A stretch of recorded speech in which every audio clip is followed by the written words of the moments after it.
Bom, se você quer nos convidar para estarmos aí na sua igreja, podemos fazer um simpósio aí de escola bíblica dominical, podemos fazer aí um trabalho dentro do assunto família. Nós pregamos muito sobre família, tanto para adultos como para jovens, idosos.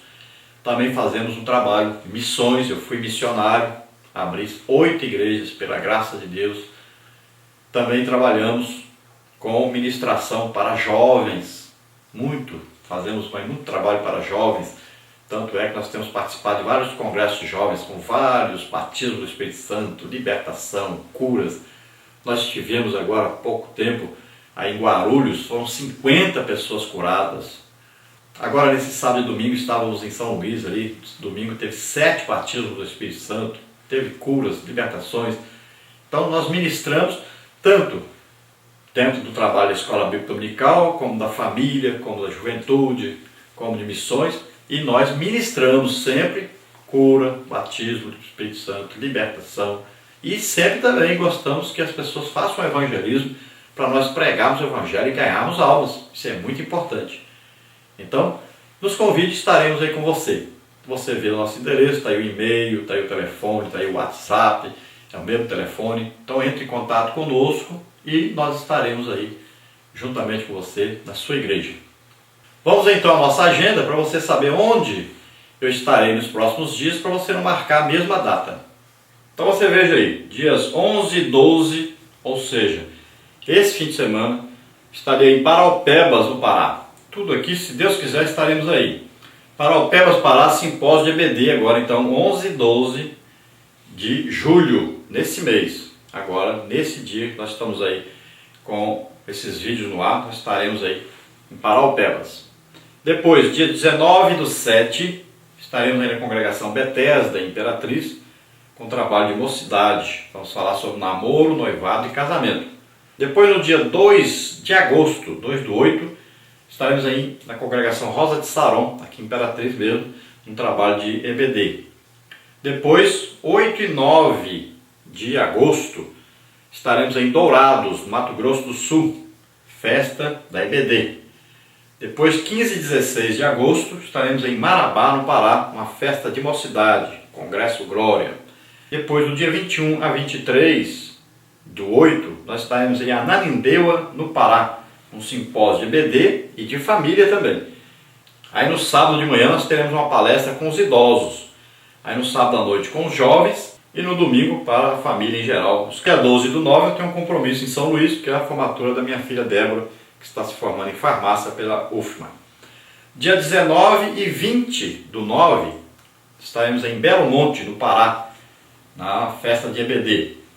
Dia 25 e 26 e 27/9 estaremos em Araguaína, Tocantins, no congresso de EBD. Dia 2, 3 e 4 do mês 10 estaremos aí em Belo Horizonte, Minas Gerais.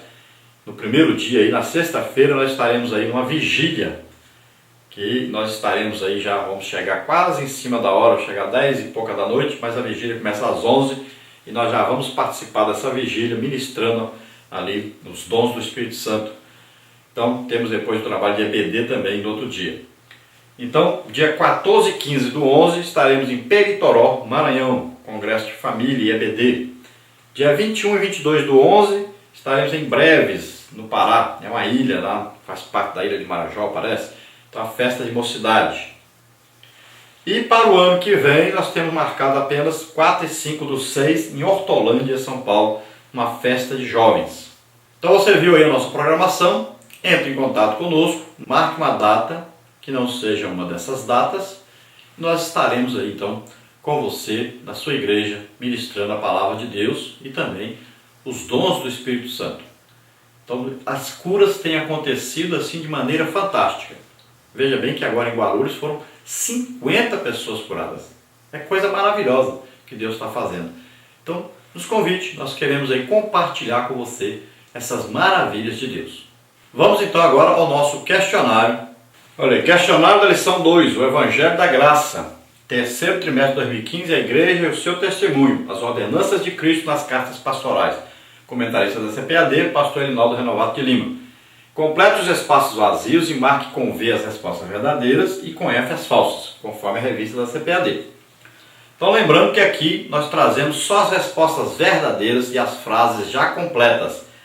Em nosso site e em outros sites também você encontra lá o questionário com as perguntas e com as respostas verdadeiras e falsas e as frases para serem completadas. Então aqui tudo resolvido já, só as respostas verdadeiras e as frases já completas. Vamos então ao questionário. Dentro do texto áureo agora, a primeira pergunta para completar. Contanto que cumpra com alegria a minha carreira e o ministério que recebi do Senhor Jesus para dar testemunho do Evangelho da graça de Deus, como está aí em Atos 20 e 24. Dentro agora da verdade prática, a segunda pergunta para completar. O Evangelho da graça de Deus é por excelência o Evangelho da libertação do homem através do sacrifício salvífico de Jesus Cristo. Dentro agora da primeira parte, as falsas doutrinas corrompem o Evangelho da graça. Pergunta número 3. O que é o Evangelho da graça?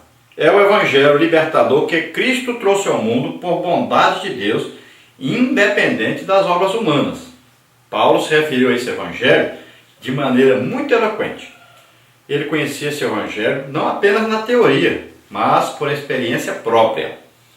De modo inexplicável, o blasfemo e perseguidor dos cristãos foi escolhido para ser um dos maiores pregadores do Evangelho de Cristo. Pergunta número 4. Quais eram as falsas doutrinas e quem as trazia? Os falsos mestres seriam presbíteros a quem cabia a tarefa de ministrar o ensino na igreja. As falsas doutrinas eram apresentadas como fábulas ou genealogias intermináveis. As fábulas eram narrativas imaginárias, lendas, ficção. Na literatura tem seu lugar, mas na igreja não deve haver espaço para fábulas ou mitos. No texto não fica claro qual o conteúdo das genealogias, mas ao lado das fábulas eram ensinos que traziam especulações e controvérsias inúteis que não edificavam os irmãos em nada. Timóteo foi o mensageiro enviado por Paulo para enfrentar e combater tais ensinos. Há igrejas evangélicas que aceitam esse tipo de ensino e permitem que o emocionalismo tome lugar do verdadeiro avivamento espiritual. Pergunta número 5. Qual o fim do mandamento e a finalidade da lei? Paulo chamou a atenção de Timóteo, seu enviado a Éfeso, para a doutrina de Deus e de Cristo, a que ele resumiu no mandamento e sua finalidade.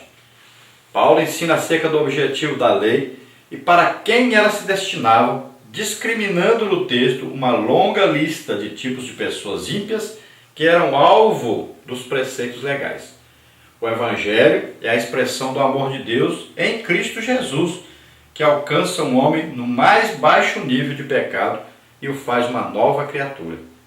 Parte número 2. A graça superabundou com a fé e o amor. Pergunta número 6.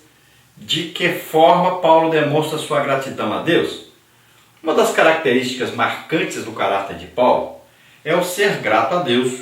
Nesta parte da epístola, ele expressa sua gratidão a Cristo por tê-lo escolhido e posto no ministério apostólico e pastoral, apesar de ter sido um terrível opositor do Evangelho de Jesus. É mais uma demonstração do que o Evangelho da graça de Deus pode fazer na vida do homem. Deus tem seus santos caminhos. O Evangelho é a expressão do amor de Deus em Cristo Jesus, que alcança um homem no mais baixo nível de pecado e o faz uma nova criatura e, mais ainda, o faz parte da família de Deus. Paulo reconhece que a graça de nosso Senhor superabundou com a fé e o amor que há em Jesus Cristo. Foi Jesus quem o salvou e o transformou mediante sua graça. Pergunta número 7. Como Paulo demonstra sua humildade diante de Deus e dos homens? Paulo não era mais um novo convertido ou neófito quando escreveu suas cartas a Timóteo.